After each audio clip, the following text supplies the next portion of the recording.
Bismillahirrahmanirrahim. Alhamdulillahirabbil alamin wa bihi nasta'in. Ala umuri dunya waddin wassalatu wassalamu ala asyrafil anbiya'i wal mursalin sayyidina wa maulana Muhammad wa ala alihi wa sahbihi ajma'in. Subhanaka la ilma lana illa ma 'allamtana. Innaka antal alimul hakim. Rabbi shrah li sadri wa yassir li amri wahlul 'uqdatam min lisani yafqahu qawli wa saddid lisani wa hadi qalbi bi jahid nabi wa alihi wa sahbihi. Qala al-musannif rahimahullah wa nafa'na bihi wa bi 'ulumihi wa bi 'ulumikum fi daraini amin. Ada kitabnya bertahan lah. Cukup aja lah. Kurang kah? Masih ada lebihan lah.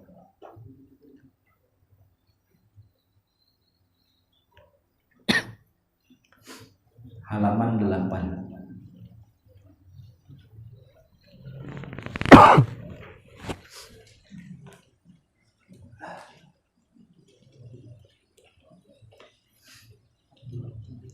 Halaman 8. Muqaddimah.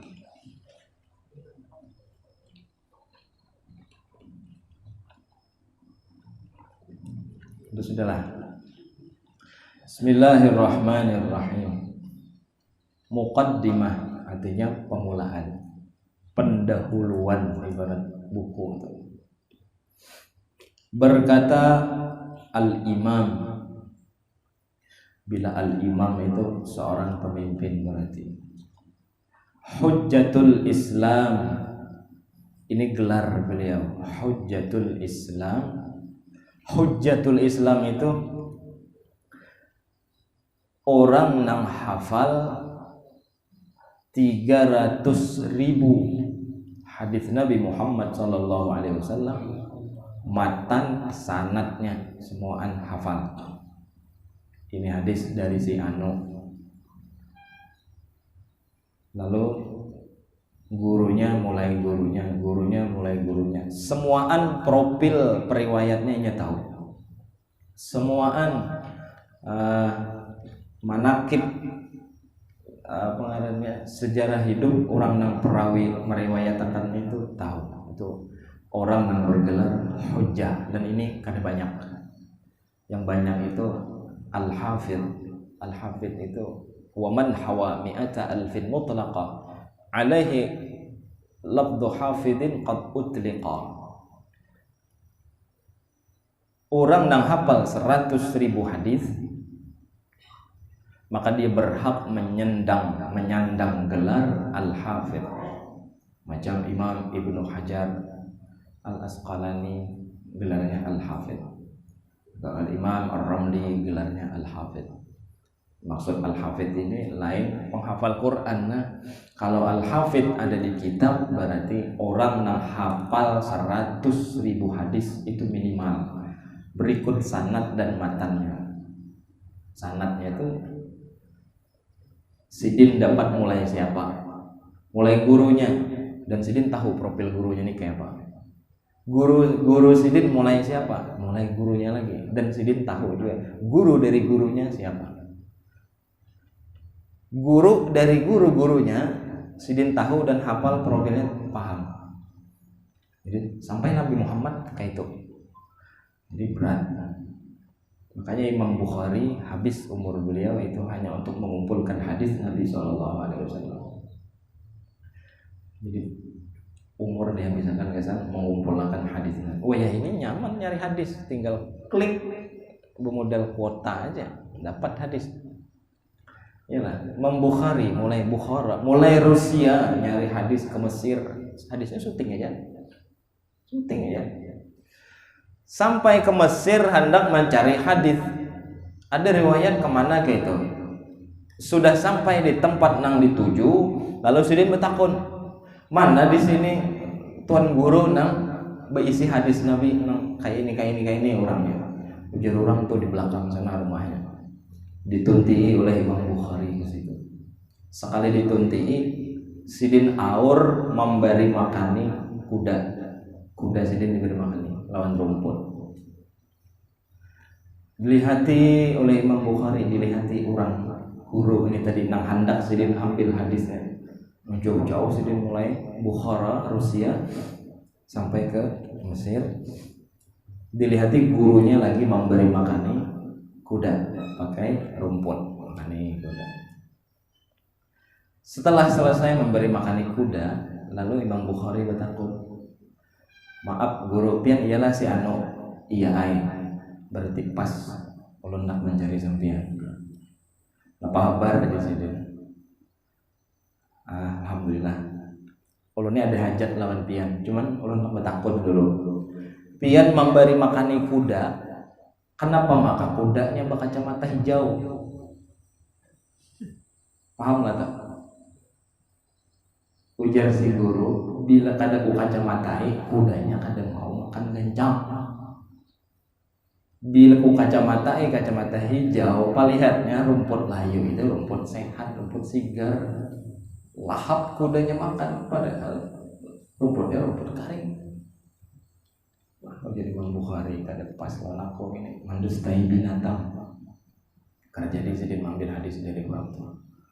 Macam itulah Imam Bukhari.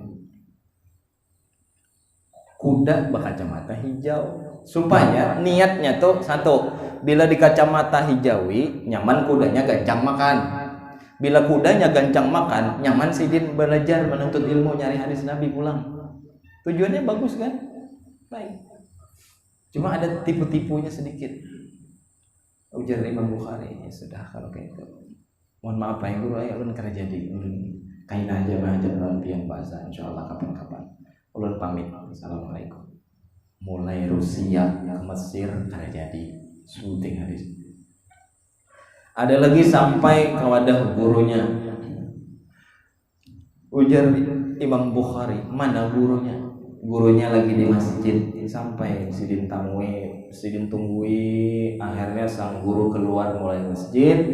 Tahu-tahunya gurunya ini limbah beludah pas sebelah kanan. Kada jadi Imam Bukhari ambil hadis dari orang yang beludah ke sebelah kanan.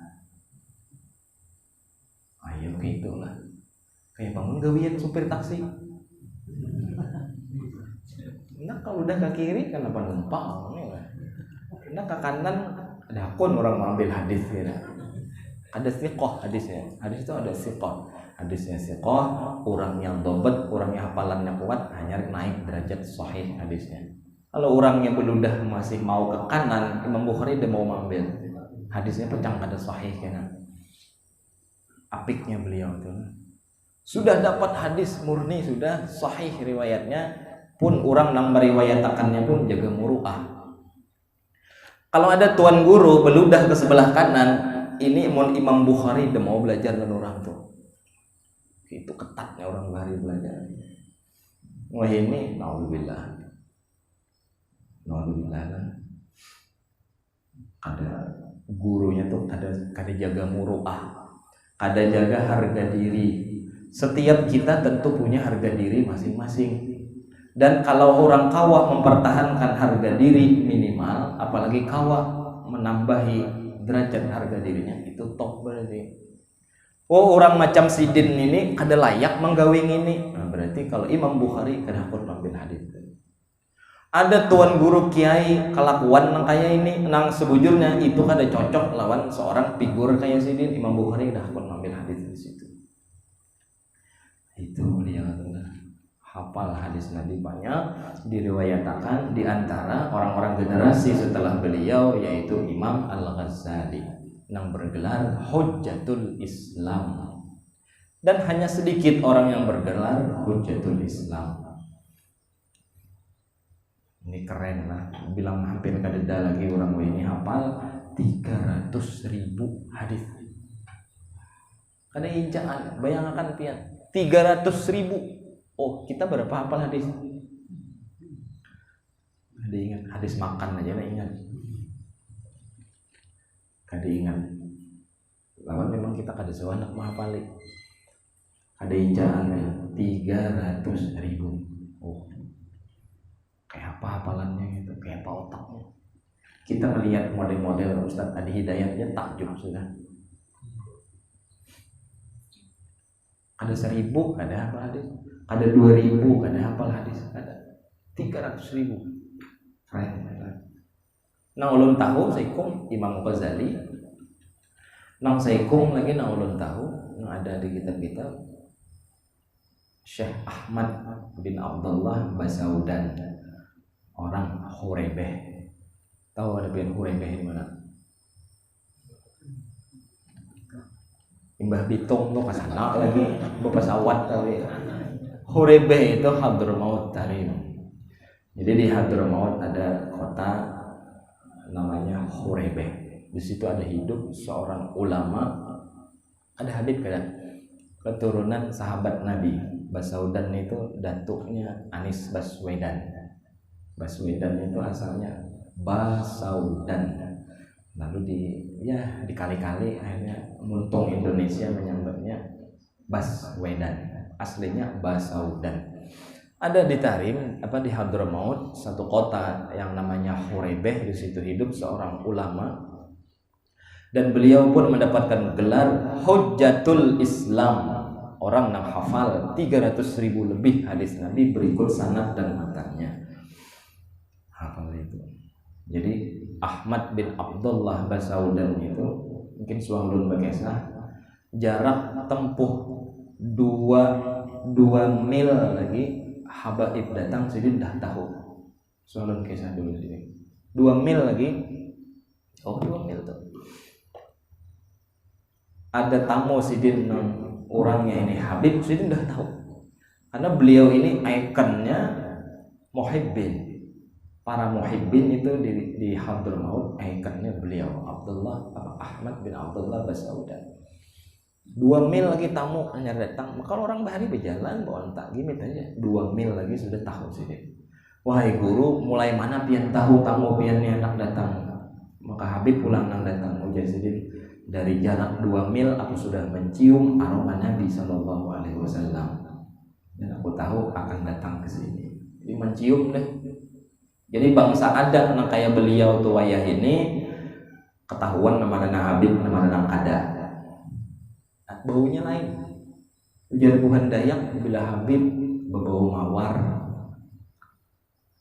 Tuhan Dayak manahu.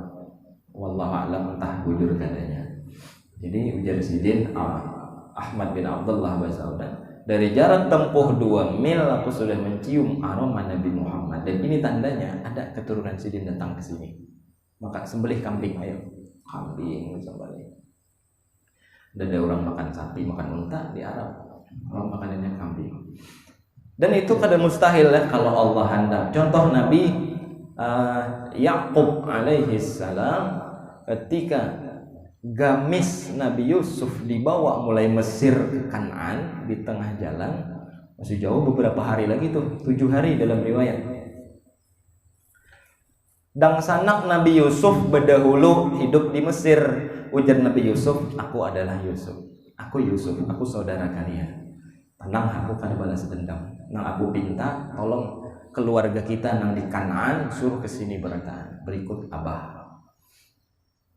Wahai Yusuf, ayah kita sudah buta akibat hampir 30 tahun menangis karena kehilangan engkau.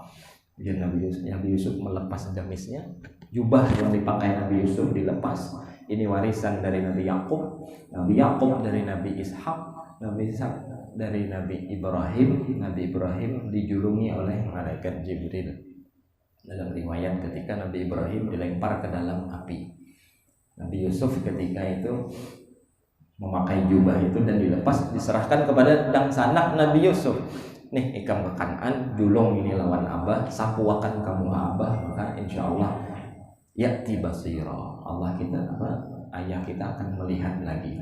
Dan ternyata benar, Al-Quran mengatakan demikian. Fartadda basira, maka kembali Nabi Yakub melihat setelah gamis Nabi Yusuf diusap ke wajah Nabi Yakub. Dan waktu di perjalanan dan sanak Nabi Yusuf membawa mulai Mesir ke Kanaan, maka kurang lebih jarak waktu itu 7 hari lagi. Apa kata Nabi Yakub alaihissalam nang duduk di bawah pohon di Kanaan? Inni la ajidu riha Yusuf laula an tufannidun. Dalam surah Yusuf dikisahkan. Sesungguhnya aku mencium aroma Yusuf. Seandainya kalian tidak mengatakan aku gila. Ditangguki berdahulu oleh Nabi Yakub. Jangan buah nikah madahkan aku gila lah. Aku mencium aroma Yusuf. Padahal gamisnya aja nang datang. 7 hari lagi nyar datang. Kita pang mencium apa ada. Ini kayaknya bau sate ada. Itu 6 tahun paling bau durian. Itu kan mustahil bagi Allah. Jadi ulama-ulama bahari top-top, masya Allah, karena mereka memang dijaga dan dipelihara oleh Allah. Kita pun bisa hendak minta jaga oleh Allah. Kayak apa caranya? Ihfadillah yahfadka. Pelihara Allah, Allah pun akan memelihara kita.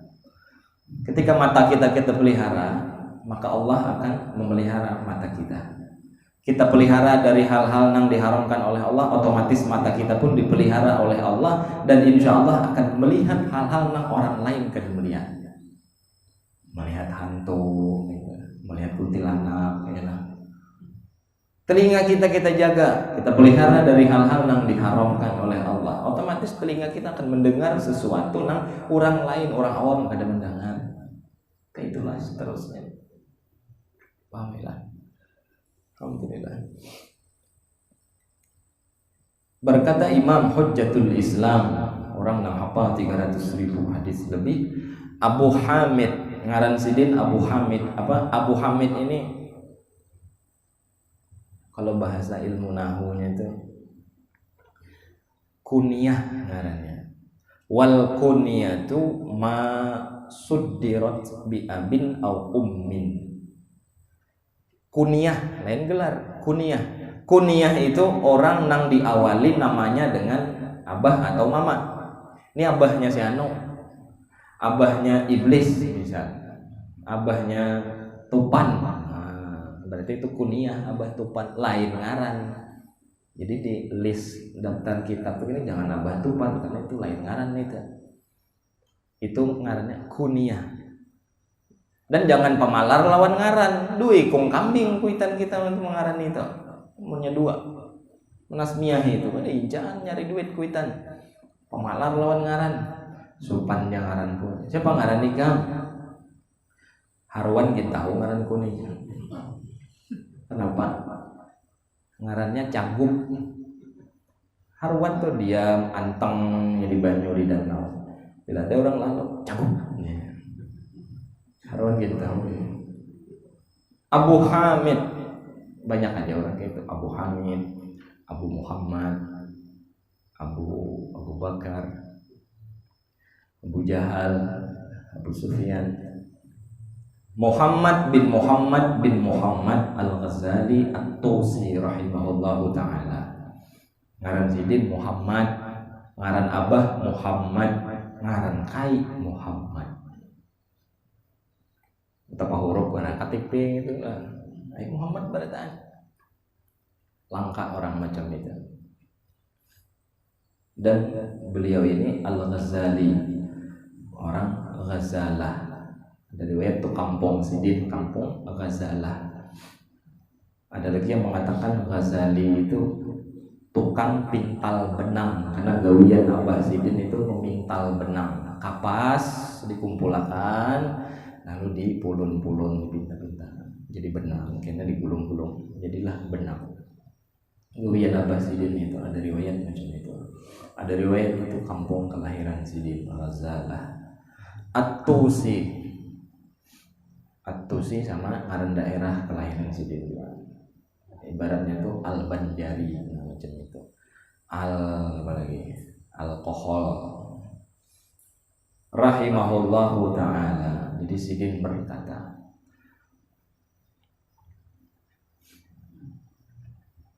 Imam Ghazali ini lahir tahun 450 Hijriah. Wafat tahun 504 kalau tidak salah. 54 tahun umur sini.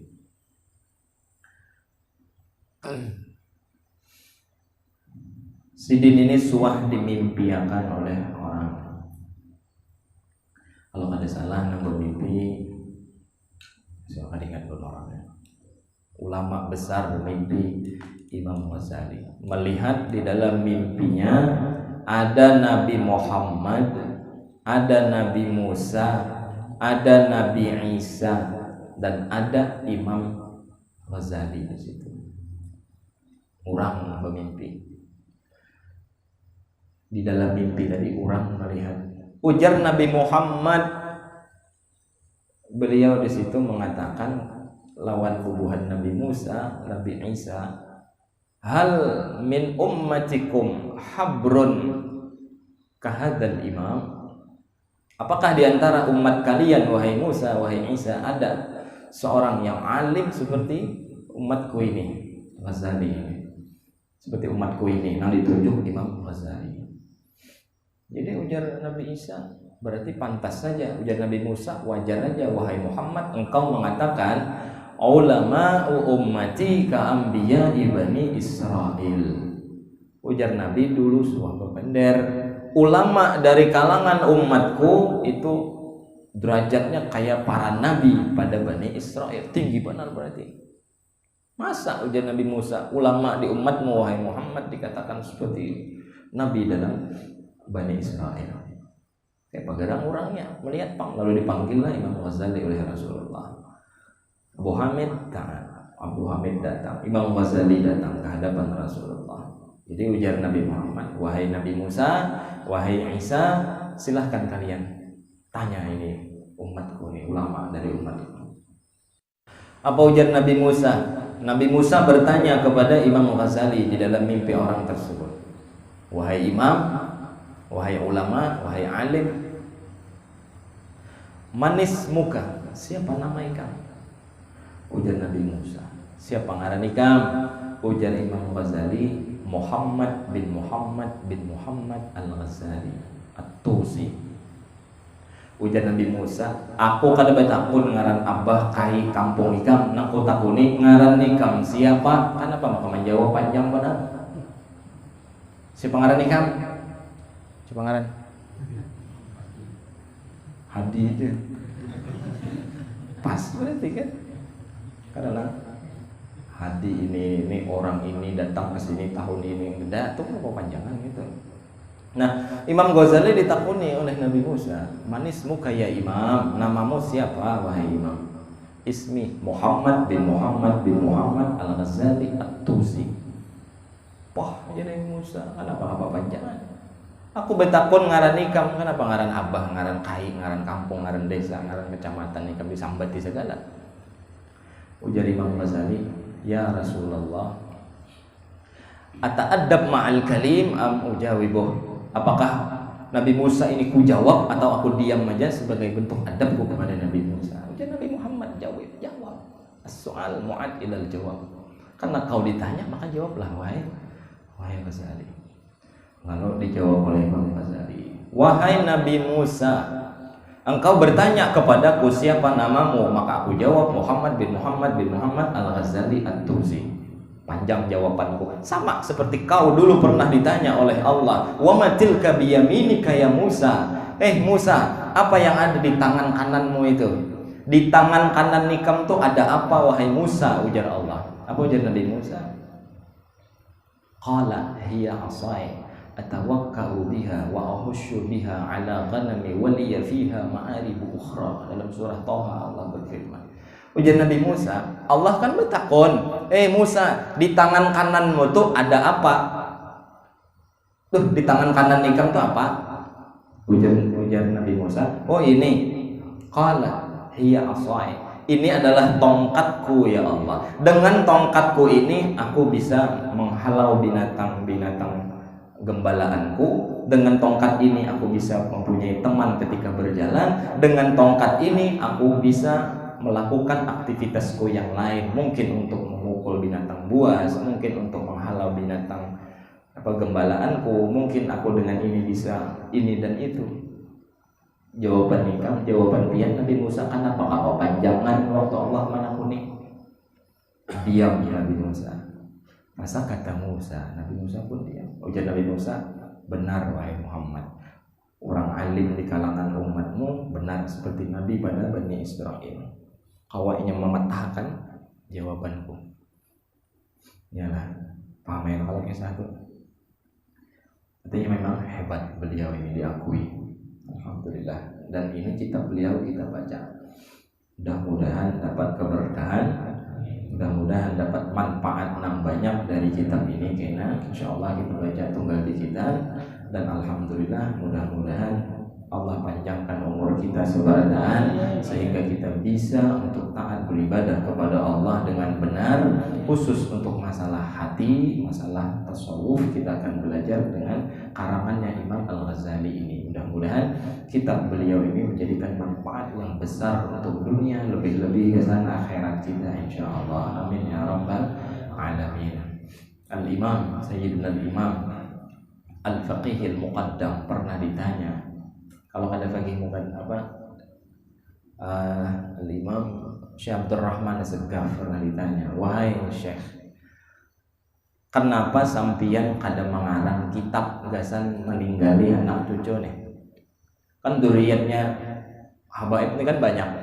Kenapa bubuhan pian kada mengarang kitab yang mana kitab itu menjadi rujukan untuk generasi orang-orang keluarga generasi setelah sampian?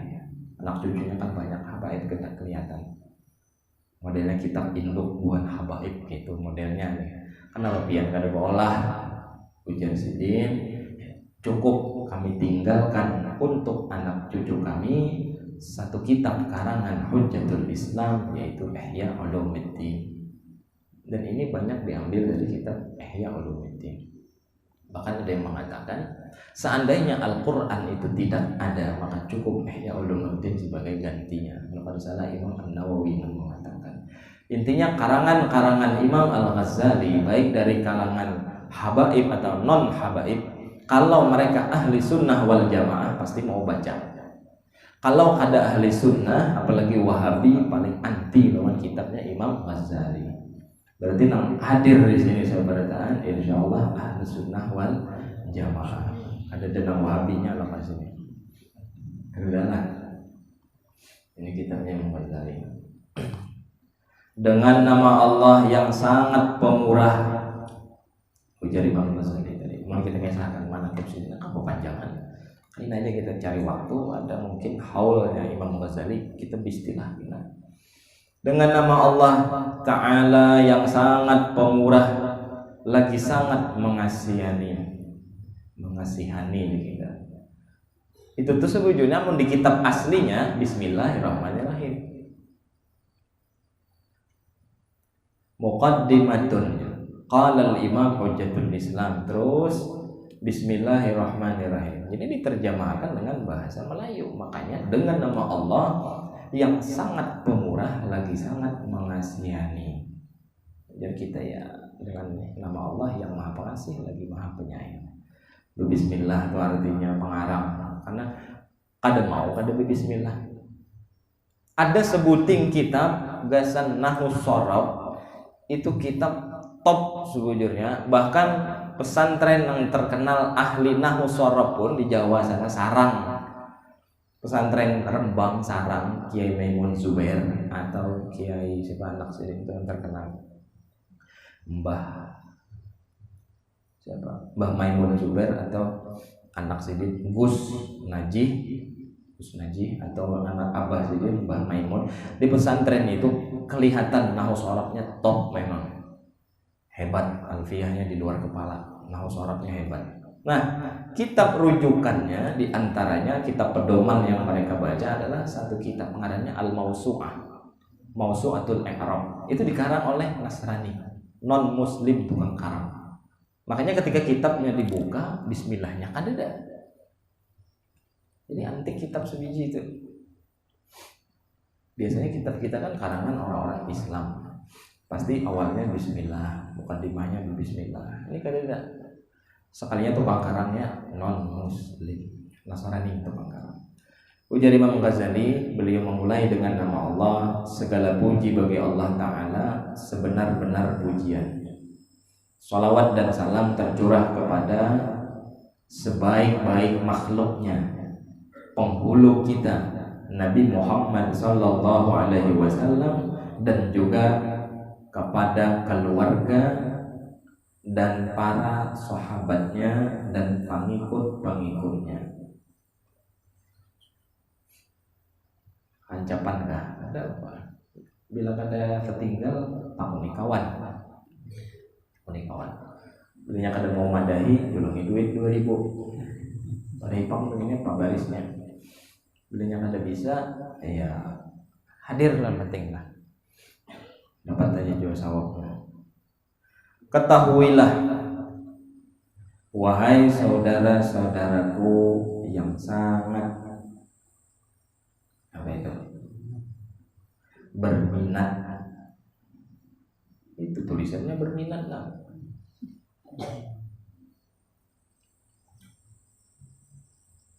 Dan mempunyai perhatian dalam mencari ilmu.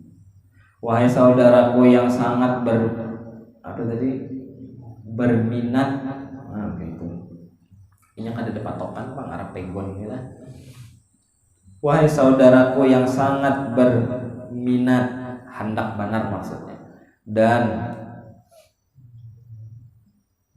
mempunyai perhatian dalam mencari ilmu, yang telah menunjukkan cita-cita yang tinggi dan rasa sangat dahaga terhadap ilmu pengetahuan.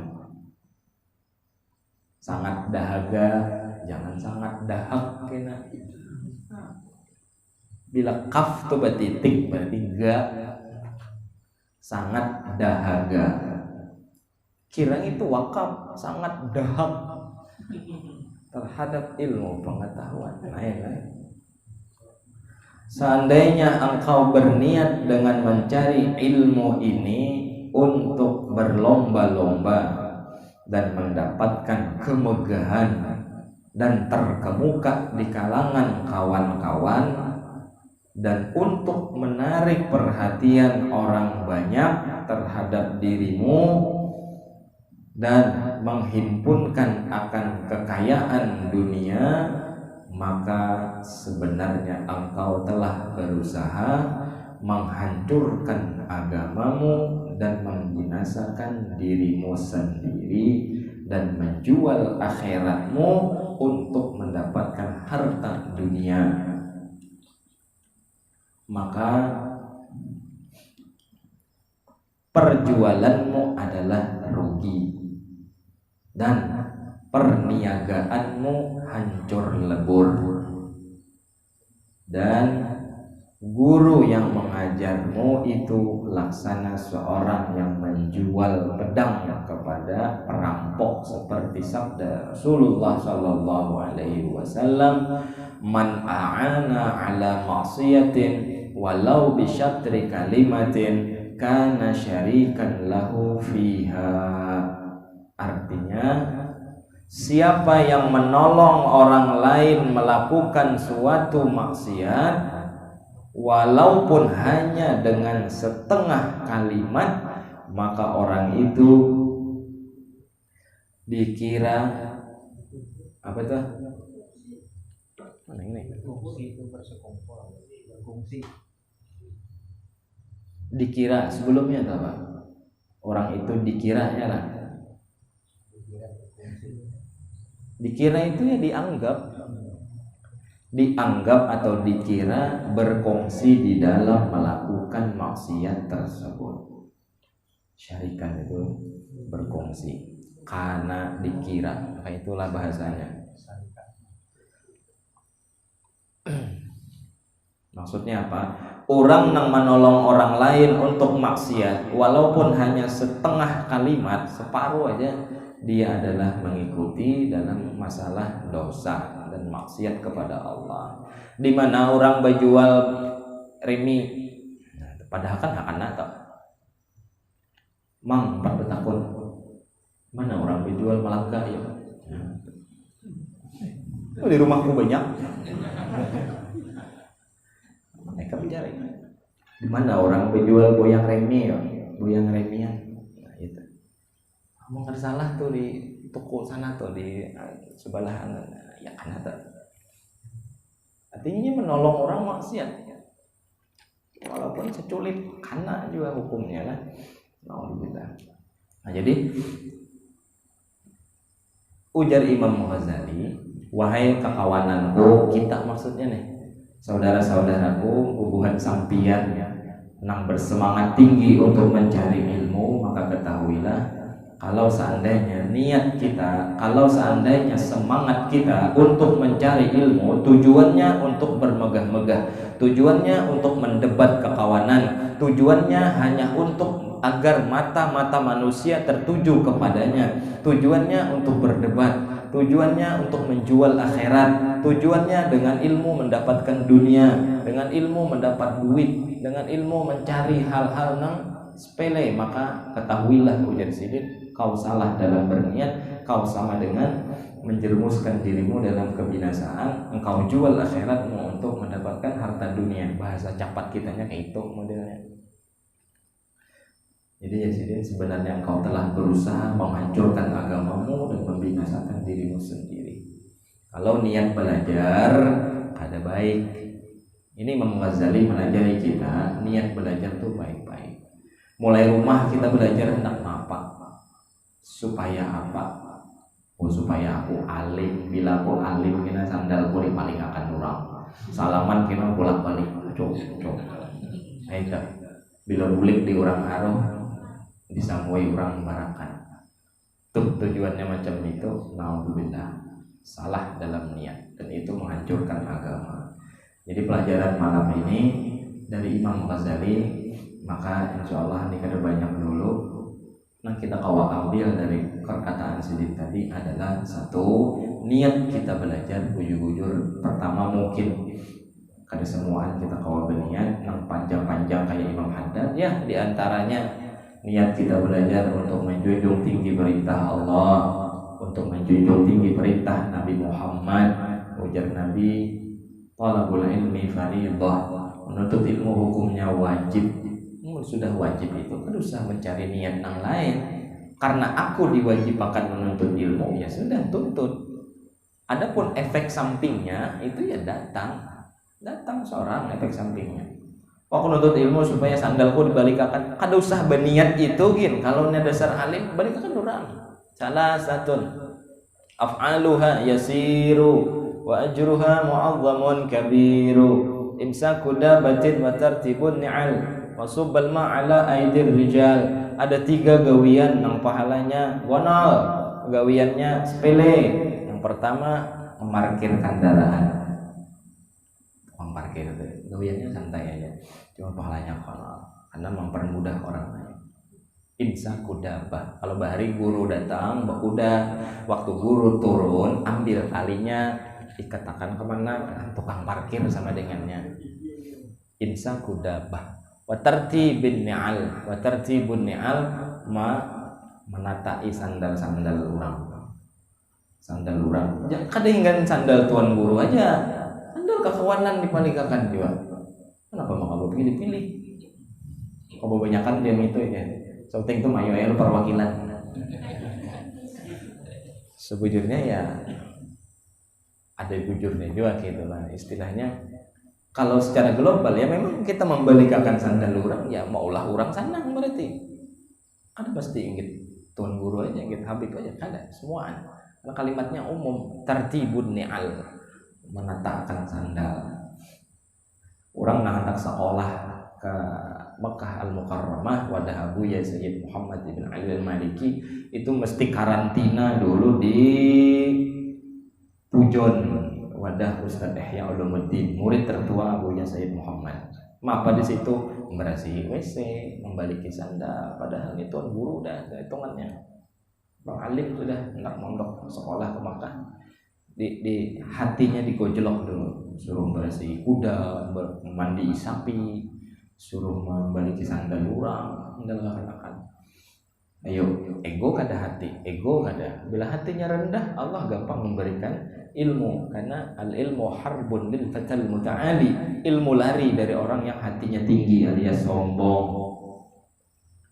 Itulah. Jadi Jadi niat kita menjunjung tinggi perintah Allah, menjunjung tinggi perintah Nabi, lawan juga diantaranya untuk menghilangkan kejahilan yang ada pada diri kita, sehingga kita mengetahui hal-hal yang belum kita ketahui, khususnya untuk masalah ubudiyah kita kepada Allah. Dulu sembahyang salah, wah ini sudah bujur. Dulu niat salah, wah ini sudah bujur. Bagus. Niatnya apalagi belajar supaya melestarikan Islam, bisa ya banyak-banyaklah niat pokoknya untuk mendapat pahala, untuk menjadi penyambung lidah Nabi, macam-macam. Cari niat-niat yang bagus-bagus, hendak di hati kita niat waktu hendak belajar. Nah, sedikit ini mudah-mudahan bermanfaat, insyaallah. Karena mudah-mudahan panjang umur bertahan, kita sambung lagi insyaallah dalam ketaatan kepada Allah. Amin ya rabbal